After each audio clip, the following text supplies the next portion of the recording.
Yeah, so...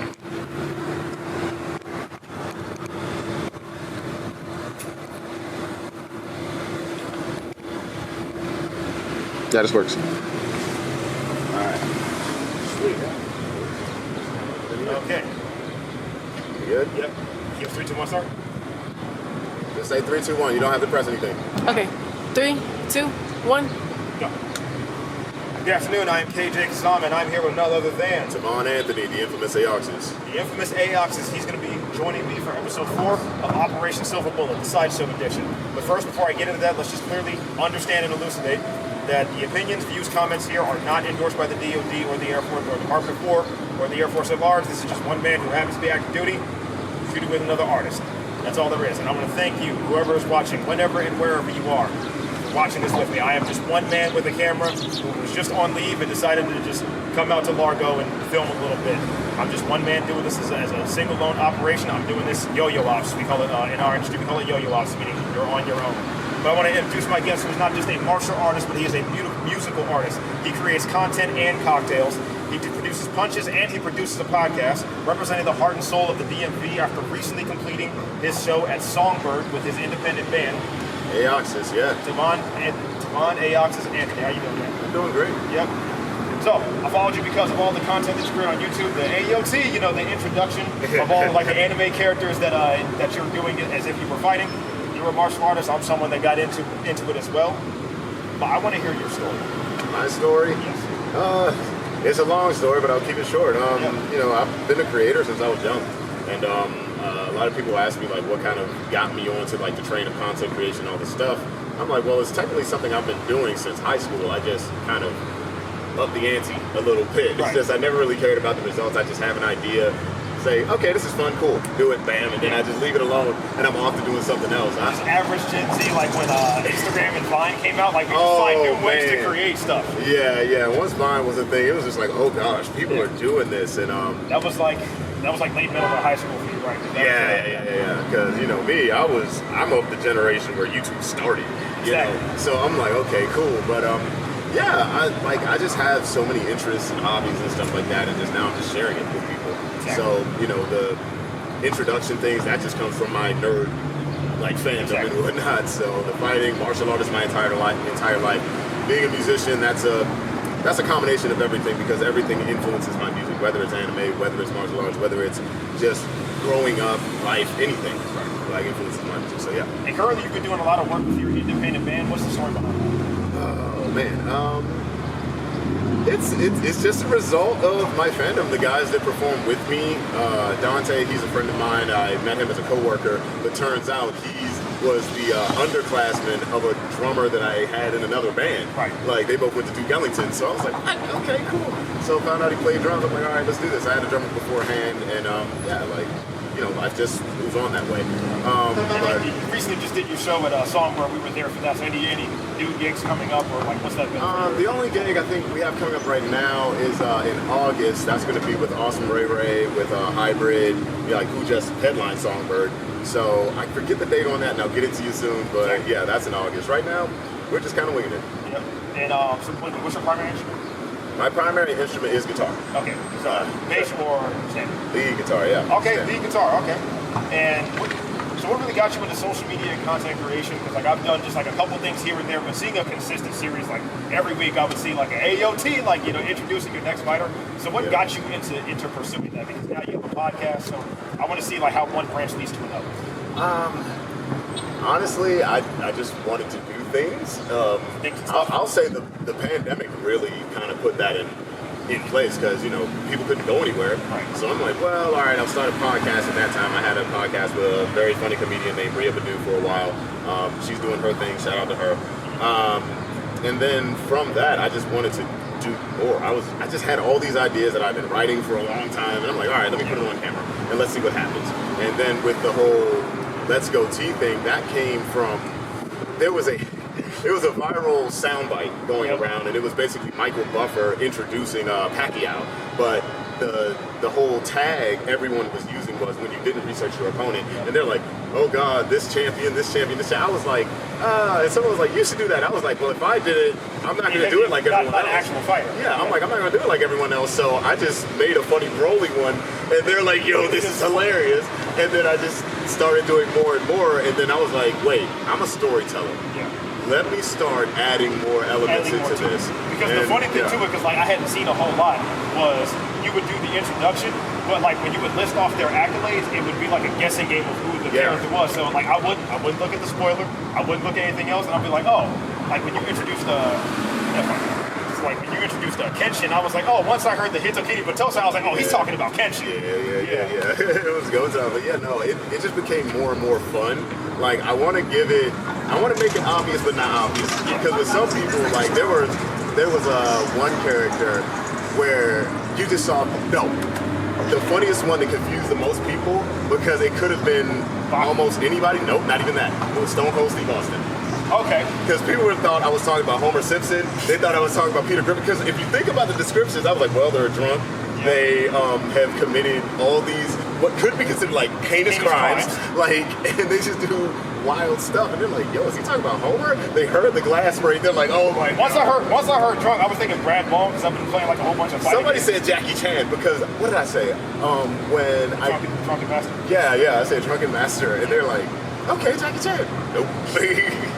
And it's funny, so like can you do that at like conventions and stuff too, or is it just like the homegrown stuff? So I've been out of the convention scene for a while, but I was like, shoot, because like you've seen my primary cosplay, I was thinking like Sasuke from Tekken Hitman. I was like, man, one of these days, like we gotta collab and do that. And he's like, this man is the guardian of the sun, happy as hell, and he'll send you to hell with that rock. I was like, who the hell is that? I was like thinking Ryohei Sasagawa, because like that's like my primary. We gotta do that though, because the closest I've done I've only done 2 episodes at conventions. Yeah. One was Goku Black one. Yep, I saw that. Dude, and I met that guy. Oh my gosh! Shout out to my friend Tyler. Like he just got engaged not too long ago. Shout out to you, love and life to you always.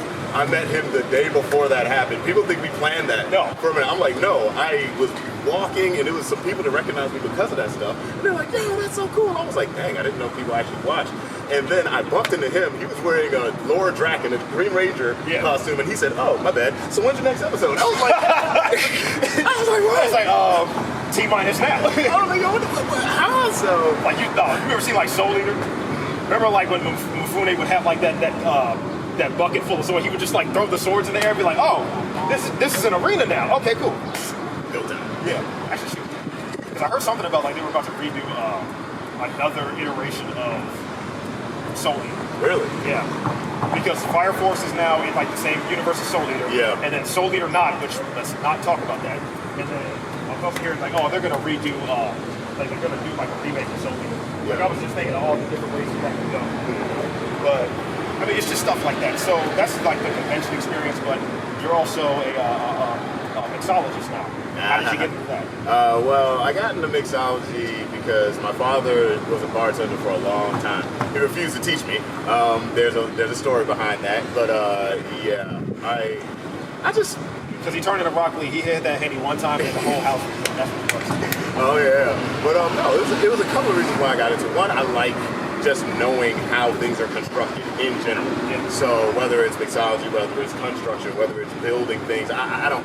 That's what I like it. So with mixology, Full Metal yeah. So with mixology specifically, because I'm a whiskey guy, and I was just like, I just wanted to know how do you make all these different kind of drinks, and then having my favorite drinking buddy behind the camera, it's like so much for helping us out. Just the idea of what can I make her that'll taste good. That's kind of what came.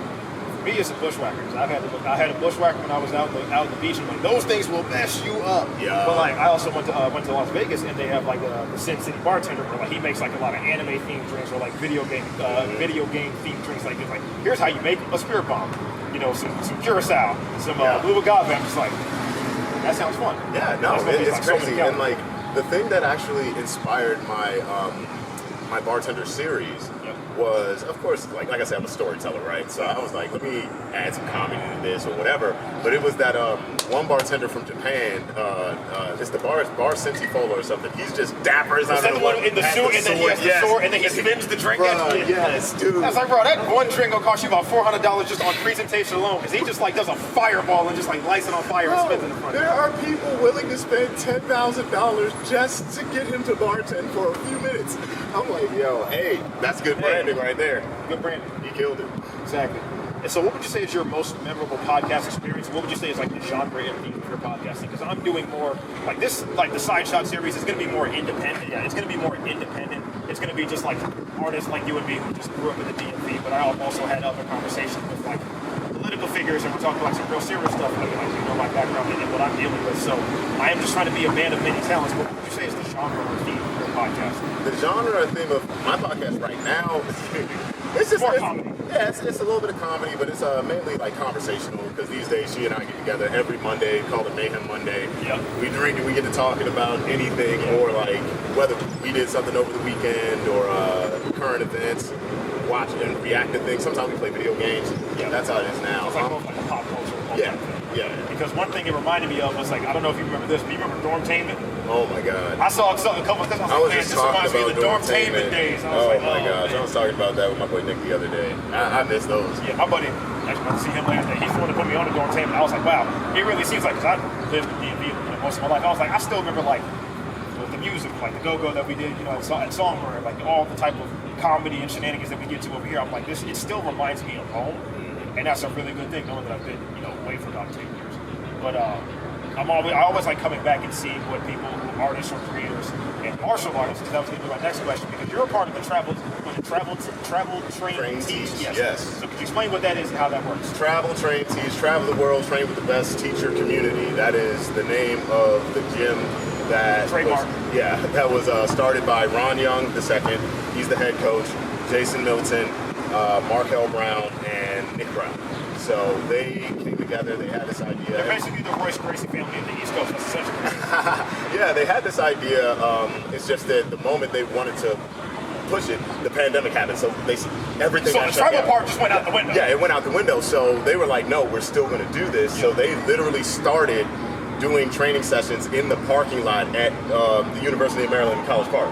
It was just outside, so... That's what they said, but it really was just somebody had beef and they wanted to squash it, and they was just trying to find a way to not get locked up by VGCPS. Bro, it was nuts, because they were like, yeah, we're going to do some training out there. I'm like, huh? Are you sure about that? So they put some tape on the ground, like made like these mini rings, and no, we were really doing it, but it grew from there, because it started just like, okay, every few days we'd be outside doing some training, and then there was a restaurant called The Hall that people worked there saw that they were doing that outside, and Ron is a big foodie, so he would go eat after that, and they were like, hey, what are you guys doing outside? And they're like, oh, well, we started a martial arts gym, but, you know... It's like that scene from Fight Club where he's like beating himself in the park. He's like, hey, man, who's next? Yeah, so they did that, and they were like, you know what? That's pretty cool. Would you guys care to do some of that here? They had the event space, and then they started this whole thing called Punch and Brunch. You know, it reminds me of Lil Cray Cray, because if you see him, the boxer, it's like that, because he kind of just travels and just like go to parks and just have mitts on or do anything. Is it dead? No. You're just out of the frame. Yeah, we're just moving. Oh, it's out of frame. Yeah, we're good. Just let me know if it like dies or if the recording stops. That would suck. But so this is travel train teach. You're an instructor there. I'm not an instructor there. I'll probably end up being an instructor though. Right. Well, I'm one of the head coach, Ron Young. I'm literally his longest student because I met him at another gym. In what disciplines have you? Because I mostly do boxing and I do a little bit of jiu-jitsu. But I'm assuming you're more Muay Thai, right? More Muay Thai, yeah. Muay Thai, kickboxing. Started with Taekwondo. Yeah. So that's right. Which is the ultimate striking art. I'm sorry, we had this conversation. I was like, Muay Thai is the ultimate striking art. Like I know we were talking about like the fights that happened over the weekend. Did you see what happened with Keyshawn Davis? No, I didn't see what happened. He literally hit like, so he got in the clinch and he just straight up like picked him up and just body slammed dude. And I was like, in a boxing match, I was just like, what are we doing? I have a thing about that. If you ever lift someone in boxing and do that, you should be DQ. You're either scared or you're trying to give this person another message. That's what you're trying to do. Yeah. So, but hey, that's.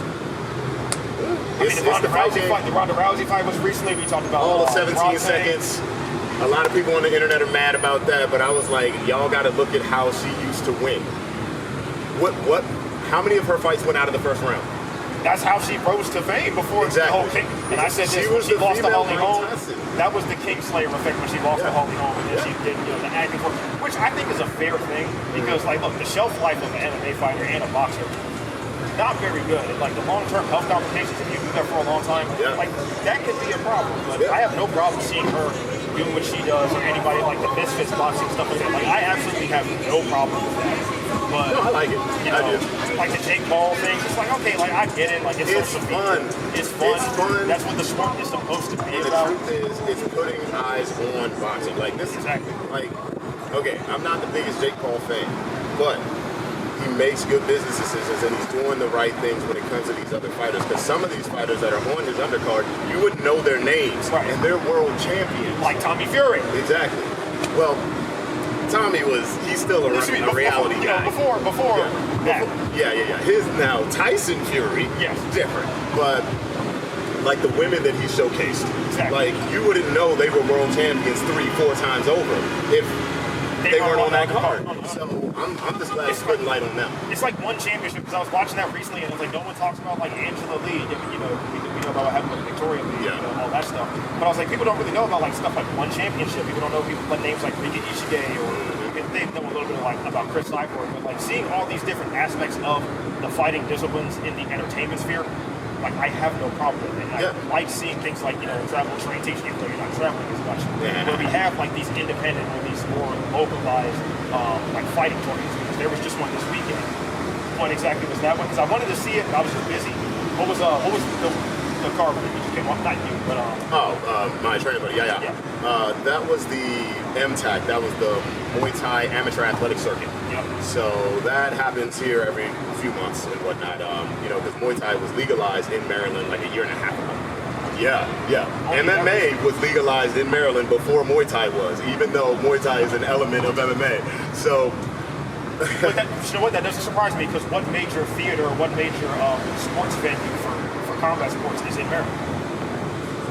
Like Madison Square Garden? Okay, I get it. But that's a little different. But that was a good event. I'm just in Vegas all the time, so I was just like, what's this like on the East Coast? A little different, But it was good. There were a couple of title fights. My training buddy Yaya. See, anyone that's from the DMV knows that what he's doing is totally valid. He is 100% in the right. Not no more. Not no more either.